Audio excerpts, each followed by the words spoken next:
नमस्कार मित्रांनो, आज निघालोय दिवशीला. आमच्या मयूर आणि सानूचा आजू जाताना कारखान्यावर गणपती बाप्पाचं दर्शन घेतलं आणि निघालो पुढं.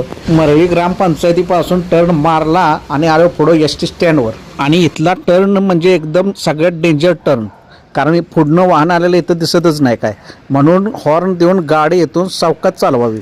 झाला घाट सुरू, दिवशी घाट. आणि घाटात बरोबर मध्ये गेल्यानंतर सानू म्हणते, जर आपल्या समोर अचानक वाघ आला तर काय करायचं. म्हणलं आपण आता काय करायचं, जे काय करायचं ते वाघच करणार.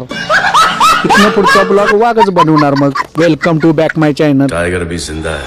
मग दिवशीत पोचताच लागतं आई पावनाईचं मंदिर. मग म्हणलं आधी पावनाई देवीचं दर्शन घेऊया आणि मगच पुढं जाऊया. दर्शन घेतलं आणि पोचलो दिवशीत. दिवशीतून ह्या गल्लीतून ह्या रस्त्याने लहान होतो तेव्हा सायकल चालवत होतो मित्राची.